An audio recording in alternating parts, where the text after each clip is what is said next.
আজকে যে দুধিয়া ব্রিজের যে ছবি বারবার দেখানো হয়েছে, এটা গত অক্টোবর মাসের যে প্রবল বর্ষা এবং বন্যা হয়েছিল সেটাতেই ক্ষতিগ্রস্ত হয়েছিল। এবং পাশাপাশি আপনারা দেখেছেন যে হিমপাইপ দিয়ে একটা অস্থায়ী সেতু বানানো হয়েছিল, যতদিন পর্যন্ত যে দুধিয়া সেতুটি যেটা রয়েছে কমপ্লিট সেটা নির্মাণ না হবে, তার জন্য অস্থায়ীভাবে বানানো হয়েছিল। স্বাভাবিকভাবেই জলের যা স্রোত এবং যে পরিমাণ বৃষ্টি পাহাড়ে হয়েছে সেটার উপর তো কারোর কন্ট্রোল নেই, আমরা সেটার উপর আমরা কন্ট্রোল করতে পারি না বৃষ্টিকে। তো পাহাড়ে যে বৃষ্টি হয়েছে তার জলের যে ধারা, সেটাতে স্বাভাবিকভাবে সেই অস্থায়ী সেতুটি ক্ষতিগ্রস্ত হয়েছে। কিন্তু আমরা ইমিডিয়েট 7 দিনের মধ্যে সেখানে মানুষের যাতে যাতায়াত করতে পারে সেই ব্যবস্থার জন্য আমাদের যেমন ব্যবস্থা নেওয়া হয়েছে।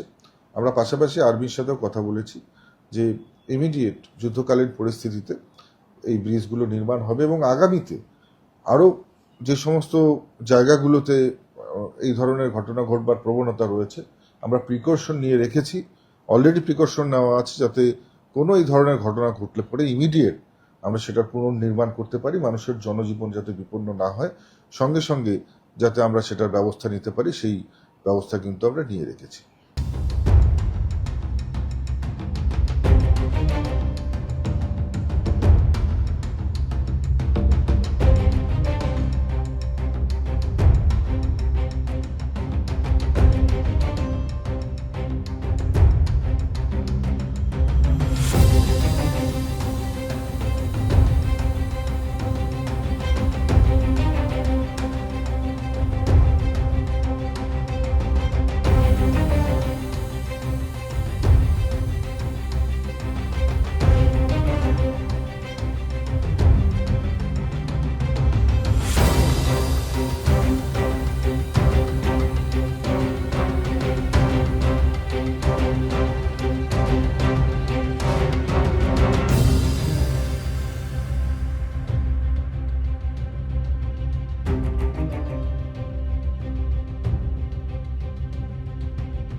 সেই বন্যা পরিস্থিতিতে যাতে ইমিডিয়েট সেখানে ইলেকট্রিসিটি চলে গেলে যাতে জেনারেটরের ব্যবস্থা থাকে, স্পিড বোট থেকে শুরু করে মানুষের খাবার ব্যবস্থা, এবং পাশাপাশি সাধারণ মানুষের ত্রাণ সামগ্রী বিতরণের জন্য ব্যবস্থা এখন থেকেই আমরা অলরেডি তৈরি করে ফেলেছি, সেটা মজুদ রয়েছে, সেটার জন্য কোনো কমই হবে না।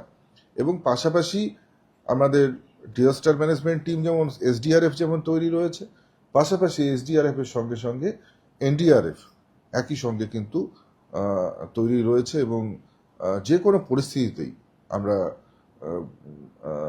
মোকাবিলা করবার জন্য আমরা প্রস্তুত রয়েছি। আমরা সেই প্রস্তুতি বিগত 1 মাস থেকে নিয়েছি।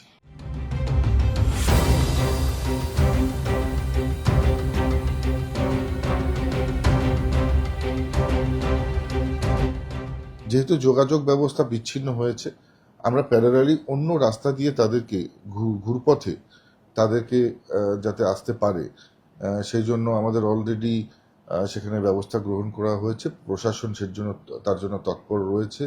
মিরিক থেকে যারা আসছে তারা যাতে ঘুরে কার্শিয়াঙ্গের পথ দিয়ে যাতে ঘুরে ব্যাক করতে পারে সেই জন্য সবাইকে অলরেডি অ্যাওয়ার করা হয়েছে। এবং পাশাপাশি প্রশাসন যথেষ্ট সেখানে কিন্তু তৎপর রয়েছে। এই মুহূর্তে dedicated helpline number for tourist আমরা সেটা পাবলিশ করেছি 1800212165 এবং আরেকটি নাম্বার 3532513986। এই দুটো এমার্জেন্সি হেল্পলাইন নাম্বার যেটা পর্যটকদের জন্য দেওয়া হয়েছে। কোনো পর্যটকদের কোনো ধরনের সমস্যা হলে তারা এই হেল্পলাইনে যোগাযোগ করলে সরকারিভাবে তাদের যে সহযোগিতা করা দরকার আমাদের দপ্তর এবং সরকার সেই সহযোগিতা নিশ্চিত করবে।